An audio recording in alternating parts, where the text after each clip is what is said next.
السلام علیکم دوستو، میں ہوں عمران علی اور آپ دیکھ رہے ہیں ہمارا یوٹیوب چینل ہسٹری مینٹور۔ آج آپ کے سامنے سقوط ڈھاکہ کے چند حقائق رکھیں گے۔ 16 دسمبر 1971 کی دوپہر ڈھاکہ کے ریس کور گراؤنڈ میں ہزاروں لوگ جمع تھے۔ بھارتی جنرل جگجیت سنگھ اروڑہ اور پاکستانی جنرل محمد یحییٰ خان ایک میز کے دونوں جانب بیٹھے تھے۔ چند لمحوں بعد پاکستانی جنرل نے ہتھیار ڈالنے کے معاہدے پر دستخط کیے اور مشرقی پاکستان ایک نیا ملک بنگلہ دیش بن گیا۔ کچھ لوگ خوشی سے نعرے لگا رہے تھے تو کچھ آنکھوں میں آنسو لیے خاموش کھڑے تھے۔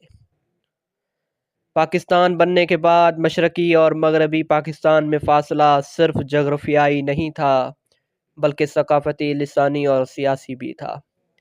مشرقی پاکستان کی آبادی زیادہ تھی لیکن انہیں یہ شکایت تھی کہ اقتدار اور وسائل میں انہیں برابر کا حصہ نہیں مل رہا۔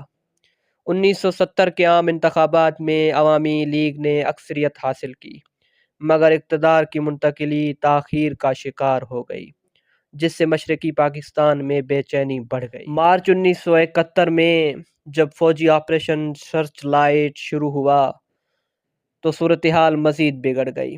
باغی گروہوں نے مکتی بہانی کے نام سے مسلح جدوجہد شروع کر دی اور بھارت نے ان کی مدد کی۔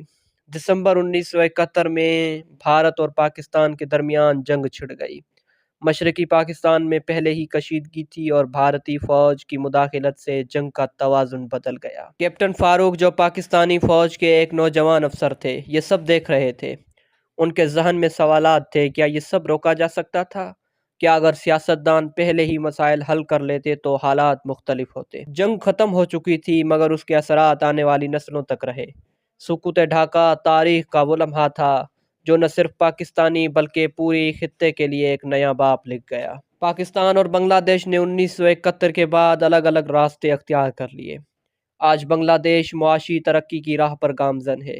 اس کی معیشت، برآمدات، خصوصی گارمنٹ انڈسٹری اور انسانی ترقی کے اشاریے مثبت ہیں۔